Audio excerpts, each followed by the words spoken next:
Hello everybody, welcome back to the channel. My name's Nick, and in today's video I want to talk about shedding. So shedding with geckos is something that is good, right? Shedding means that they're growing means that they're healthy, and overall shedding is really just a beneficial thing.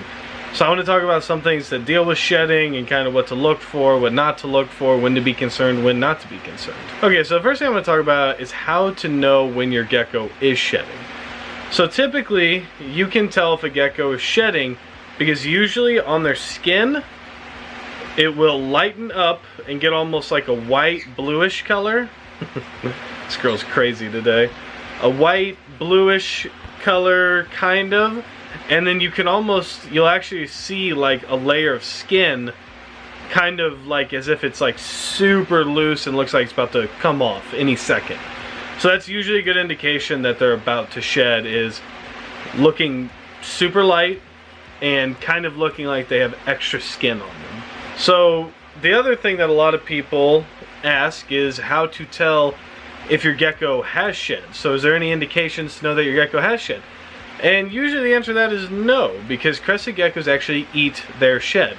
And the reason that crested geckos eat their shed is because in the wild, leaving shed behind is kind of like leaving your trail behind. So if you leave your trail somewhere, a predator may know that you're in that tree, right? So a predator may want to come up there and see if a snack is living in that tree.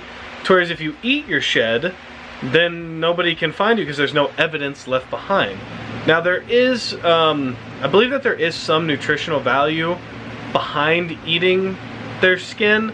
I believe it has to do with somewhat of a zero waste mentality with these guys as well. They don't want to waste a meal, and if you can shed your skin, it's a free meal because there is nutrients within their skin because they had to utilize proteins and things like that to grow. So I don't really know the whole story on how beneficial it is for them nutrients wise, but I do know that there is some value there. They probably wouldn't do it. And some people ask too, like, can you help your gecko shed? You can't really help your gecko shed. One thing that you can do that could be beneficial to your gecko is if you see that they're shedding, maybe give them like a pretty good mist. It kind of bumps up the humidity, and that might help their shed come off a little easier.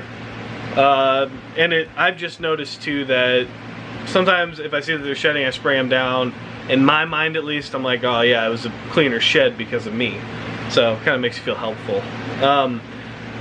The other thing I want to talk about too is if your gecko is consistently not shedding completely, because when geckos shed, it should be a complete shed through and through. They should start their shed, eat the whole shed, and you should see zero remnants of it. Now, if you do start seeing remnants of the shed, typically that'll mean that the gecko, for whatever reason, decided not to eat their shed.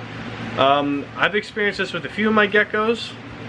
Not a lot of the times, but sometimes it does happen. And you'll see sometimes people posting pictures of like a full crested gecko shed, which is really cool to see.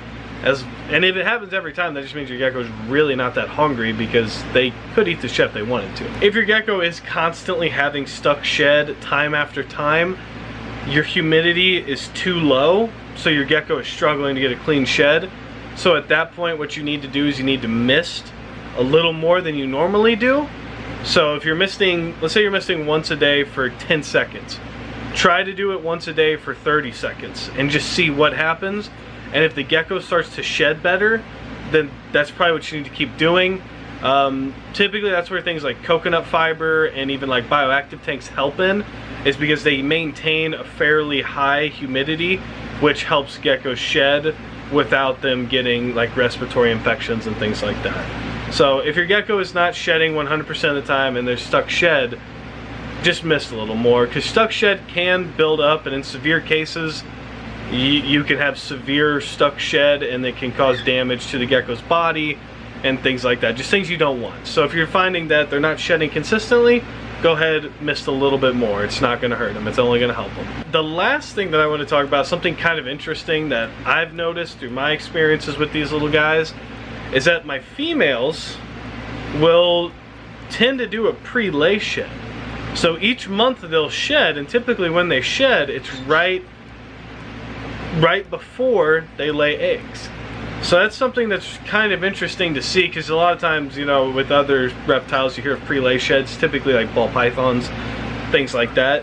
But it seems like for the most part it happens with these guys as well, and that's kind of it's kind of cool to see, because if you could somehow track sheds and track eggs, you might be able to kind of correlate the two. I've only been able to notice it through like peering in my tank one night, seeing a female shedding, and then the next day it's the 20th, so I'm supposed to dig for eggs and I find eggs that were just laid. So things like that is what I've noticed, but it's still very it's very interesting. So I'm assuming geckos do a pre-lay shed. Like I said, I have no scientific data to back that up other than personal experience, but it doesn't sound crazy either, right? Because these guys are going from, you know, take Donna here for an example. Right now, I think she's not gravid. She's building eggs right now currently, but after she lays, she's usually about 48 grams.